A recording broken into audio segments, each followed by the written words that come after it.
তারা হয়তো এই হাদিস জানে না, আল্লাহ পাক ওদের কানের মধ্যে আমার এই হাদিসটা যেন পৌঁছে দেন, আমিন। নবী সাল্লাল্লাহু আলাইহি ওয়াসাল্লাম বলেছেন, আমি মেরাজের রাতে যখন গিয়েছি তখন এক শ্রেণীর মানুষকে দেখেছি, ওদেরকে শাস্তি দেওয়া হচ্ছে। কি শাস্তি? জাহান্নামীদের রক্ত এবং পুজ ওদেরকে খেতে দেওয়া হচ্ছে। জিবরাইল আলাইহিস সালামকে জিজ্ঞাসা করা হলো যে এরা কারা? তিনি বললেন, এরা আপনার উম্মতের সেই সব ব্যক্তি যারা মাদক দ্রব্য সেবন করত। আল্লাহ রাব্বুল আলামিন তার হাবিবের মাধ্যমে জানিয়েছেন, যখন কোনো মুসলিম মাদক সেবন করে বা কোনো ব্যক্তি মাদক সেবন করে তখন 40 দিন তার নামাজ কবুল হয় না।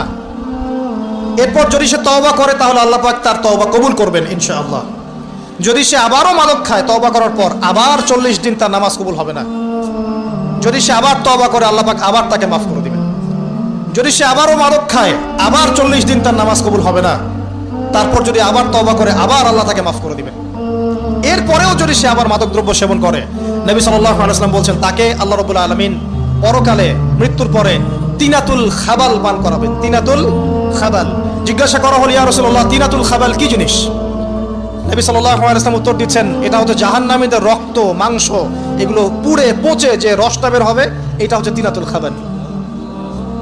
এই যে দুনিয়াতে যারা ওয়াইন খাচ্ছে, শ্যাম্পেইন, ওয়াইন, বিয়ার, তারপরে যে কি ভোদকা, হ্যাঁ, গাঁজা, হেরোইন, ফেন্সিডিল, ইয়াবা, একটা বিষয় শোনেন, কি কারণে আপনি সেখানে যাচ্ছেন? হতাশা, অথবা সঙ্গদোষ, অথবা পারিবারিক চাপ, অথবা যে গার্লফ্রেন্ড ছেড়ে চলে গেছে, এই তো বিষয়গুলো।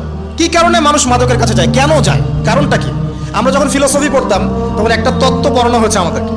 তত্ত্বটার নাম হচ্ছে কার্যকারণ তত্ত্ব। মানে প্রত্যেকটা কাজের পিছনে একটা কারণ থাকে, ঠিক আছে? এই যে মুসলিমরা নামাজ পড়ে কেন? আল্লাহর জন্য। মুসলিমরা যাকাত দিবে কেন? আল্লাহকে সন্তুষ্ট করার জন্য। মুসলিমরা প্রতিটা কাজ কেন করে? পরকালের স্বার্থে। পরকালের স্বার্থ নাই, আমি নাই। যে কাজে পরকালের স্বার্থ নাই সে কাজে মুসলিমরা নাই। তাই প্রতিটা কাজের পিছনে একটা কারণ থাকে। দেখবেন, কেন সে সুদ খাচ্ছে? তার পরিবারের স্বার্থে। কেন সে ঘুষ নিল? তার ছেলে মেয়ের উন্নয়নের জন্য। কেন সে দুর্নীতি করছে? বিকজ সম্পত্তি অর্জন করে সে তার ভবিষ্যৎ প্রজন্মকে সিকিউর করতে চায়। কেন সে মাদক খেলো? ওই যে গার্লফ্রেন্ড ছেড়ে চলে গেছে তাই। কেন মাদক খেলো?